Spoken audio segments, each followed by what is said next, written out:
escuchando voces sobre la actualidad económica, los cambios en el gabinete de Alberto Fernández. Le agradecemos que nos atiendan esta tarde-noche a la economista Natalia Motil. Espero que haya pronunciado bien su apellido. Natalia, Eduardo Germán la saluda. ¿Cómo le va? Buenas tardes. Muy buenas tardes, Eduardo. Muchísimas gracias por la invitación. Bueno, gracias a ti. Bueno, el análisis que hacen los que entienden la materia frente a estos movimientos que se ha dado en el gobierno nacional, ¿cuáles son a esta hora? Y la verdad es que las medidas que anunciaron ayer dejaron un gusto a nada, más allá de que hay cierta orientación hacia una política ortodoxa, pero ahora una tendencia que había comenzado con Martín Guzmán y luego se había avanzado con Silvia Batakis. Así que fue un recambio político en decir, bueno, Massa tuvo más peso político que Batakis y Guzmán, entonces puede llegar a tener más cintura a la hora de aplicar cierto tipo de políticas. Pero la realidad es que la Argentina tiene principalmente un problema, que gasta más de lo que le ingresa, y ese déficit es financiado con emisión monetaria, deuda o impuestos. Hoy tenemos un Banco Central que está totalmente quebrado en un intento de mantener un tipo de cambio bajo para que eso no se traslade en un impacto negativo sobre el poder adquisitivo de los argentinos, que no se contraiga el consumo y no afecta a lo que es el sector de no transable, que es uno de los sectores que más empleo generan en nuestro país, es el sector de los servicios. Entonces se están drenando muchísimas reservas para mantener ese tipo de cambio, afectando a aquellos sectores que están generando divisas y que tiran de la carreta durante hace muchos lustros en nuestro país, que es el sector agroexportador.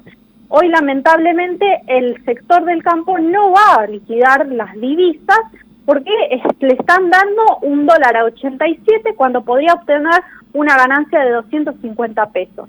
Claramente, ante un contexto en el cual vos sabés que las reservas de rápida disponibilidad de la Autoridad de Política Monetaria se encuentran en rojo, en alrededor de 6.000 millones de dólares, el tipo de cambio hoy está muy barato, claramente va a valer más en el día de mañana. Entonces todo lo que hacen es, bueno, no vender ahora para poderlo vender a un tipo de cambio más alto en el futuro. Y en el interín nos están llegando menos reservas de un contexto internacional que en el cual empieza a contraerse esa liquidez que se había incrementado durante el 2020 en un intento por los principales bancos centrales del mundo de amortiguar el impacto de la pandemia. Entonces nos van a entrar en menos dólares desde afuera, a diferencia de lo que observábamos en los primeros 6 meses del año.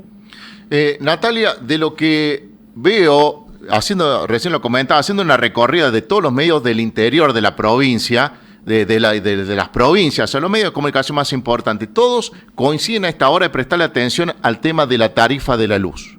Todos, absolutamente todos. Es como si hubiera quedado el tema de la segmentación. Cuando habla Massa de los 400 kilovatios de consumo, yo te digo que en estas provincias que hace calor o digamos nosotros no tenemos gas natural en algunos sectores, te lleva a que cualquier familia gasta 1.000 kilowatts. Entonces ya prende la alarma de todo, y más teniendo que vos lo vas a venir enumerando también en distintas notas, especialmente en Infobae, que venís manifestando los sueldos tan bajos que tenemos, ¿no? Exactamente, es más, dicen que nosotros no pagamos lo que debemos de lo que son las tarifas de luz, de gas y de electricidad, de agua. La realidad es que como nuestro poder adquisitivo se encuentra tan corroído, hoy el salario promedio, si nosotros tomamos el tipo de cambio blue, está alrededor de los $177, uno de los más bajos de la región latinoamericana, sacando el caso de Venezuela.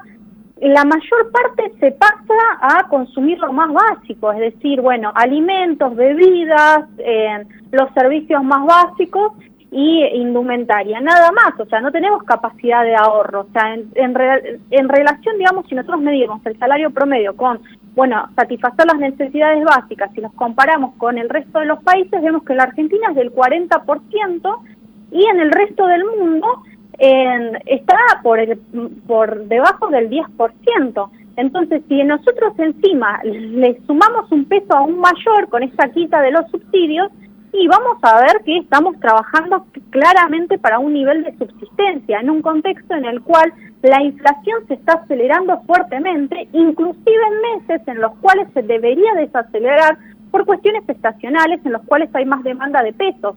En general, siempre junio, julio y agosto, la inflación mensual es menor. Sin embargo, ya en julio vamos a cerrar con una inflación mensual nacional de alrededor del 8%. En este contexto le estamos pidiendo nuevamente que el sector privado ajuste en una corrosión del nivel de vida de cualquier trabajador argentino de alrededor de 40 puntos porcentuales en los últimos 10 años. O sea, en vez de ajustarse ellos y decir, bueno, no nos cierran las cuentas fiscales, tenemos que cumplir la meta del 2,5% de déficit fiscal con el Fondo Monetario Internacional, bueno, ajustemos nosotros, dejemos de contratar empleados públicos o los licuemos los salarios que son muchísimo mayores que los del sector privado, o bueno, que los dejen de cobrar privilegios políticos los que ahora nos están gobernando. No, nuevamente, bueno, el trabajador tiene que hacer el ajuste. La misma política que había aplicado el gobierno anterior, o sea, esta bien podría ser el segundo tiempo de Mauricio Macri, no hay nada nuevo bajo el sol. Sí, muchos dicen que es el plan Macri B, o sea, la continuidad de esto, pero por último, Natalia, agradeciendo tu tiempo. Cuando vos estudiaste, y creo que todos los que hemos estudiado nos han enseñado algo, bueno, estudia, trabaja y, digamos, vivís tranquilo. Se da una particular en este país, no sé si en otro país del mundo, estudias, trabajas y sos pobre. Totalmente, es más, sacando algunas cuentas, una familia con 2 hijos que vive de planes sociales cobra un poco más que lo que cobra un profesional que ha estudiado 4 años, que tiene una maestría, que tiene un doctorado. Es más, para poder acceder a tu casa, que es la primera fuente de movilidad, en relación al resto del mundo, la Argentina tarda alrededor de 50 años, prácticamente encima, inclusive con este sector financiero en el cual no puedes acceder a un crédito. En otras partes del mundo esto se reduce, inclusive en Chile, a 10 años, 5 años, en otros países. Así que lamentablemente no hay posibilidad de ascenso, no hay posibilidad de movilidad, y esta es una dinámica en la que explica por qué muchos jóvenes deciden o trabajar para afuera, no trabajar para dentro del país, o directamente, digamos, irse hacia otros países buscando otros rumbos. Así es. Bueno, Natalia, te agradezco muchísimo el tiempo que nos has brindado para la provincia de La Rioja y que, bueno, que pase buenas tardes, noches. Gracias, Muchísimas gracias a ustedes, un beso enorme. Hasta luego. Natalia Motil, economista, bueno, ella escribe permanentemente en Infobae y por eso el trabajo de Gisela que la ha buscado. Queda claro, ¿no? Trabaja y sos pobre. Vamos, Chino, cámbiame, vamos. Multiplataforma, Fénix, La Rioja. Cada vez más escuchada.